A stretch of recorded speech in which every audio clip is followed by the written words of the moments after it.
Hello, dear students.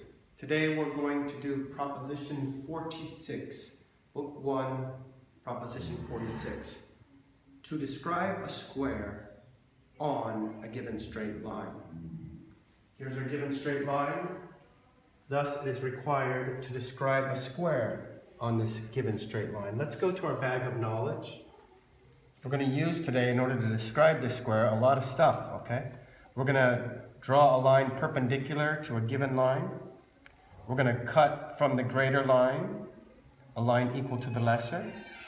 We're going to draw upon the fact that the interior angles of parallel lines, when you have a line falling upon them, that they themselves are equal to two right angles. We're going to draw a line parallel to a given line. We've done that. We know how to do that. And we're going to draw upon the fact that we know that in parallelograms, opposite sides and opposite angles are equal to each other. And finally, we're going to go to definition 22, which is the definition of quadrilaterals, including what a square is. Depending on your book, basically, we're going to use the definition of a square. Okay, so let's get started. Let's start with a green line, and we're going to draw this perpendicular to that. Remember, we can, on a given line and a point on it, to draw a line perpendicular to a given line. Let's have it be done.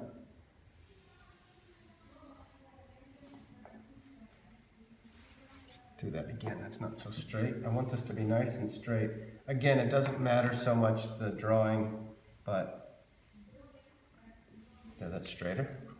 And let's cut from the greater a line equal to the lesser. So we get that looking about the same. Okay, that's about right. Let's, given this angle, which is right, we just constructed it as a right angle because this is perpendicular to it. Let's draw a line parallel to this line. How do we do that? We make this angle. Now we have alternate angles. We know that when you have a straight line falling upon two straight lines creating alternate angles, those two straight lines are themselves parallel. So let's continue that. Okay.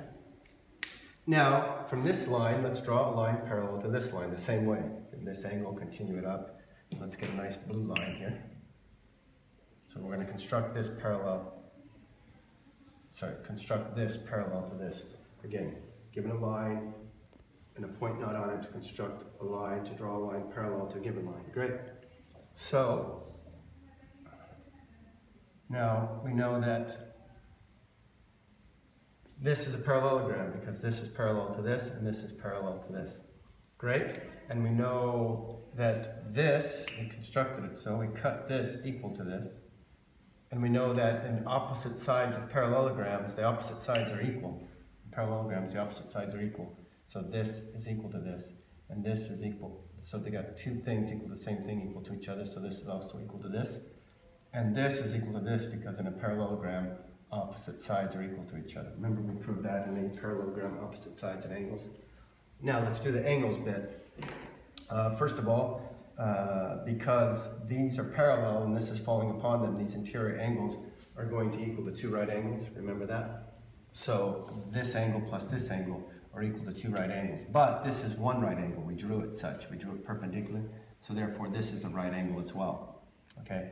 In order to equal two right angles, and one of them already is a right angle, the other one has to be a right angle. Great. Now, in any parallelogram, the opposite angles are equal to each other. So this is equal to this. But this is a right angle. Therefore, this is a right angle. Likewise here, this is going to be equal to this. Parallelogram, opposite angles are equal. But this is a right angle. Therefore, this is a right angle. Therefore, we have a four-sided figure, by the way, that this is equal to this, and this is equal to this, this is equal to this, and this is equal to this, therefore this is equal to this. All those four sides are equal to each other. Two things equal the same thing equal to each other. So, we've got a parallelogramic figure whose four sides are all equal to each other, and each of the angles is a right angle. And by definition of a square, we know then that we've constructed a square, because a square is a four-sided figure whose four sides are equal and whose angles are perpendicular. So we know then it's possible to construct a square on a given straight line. Quod erat faciendum. Thank you so much. Bye-bye.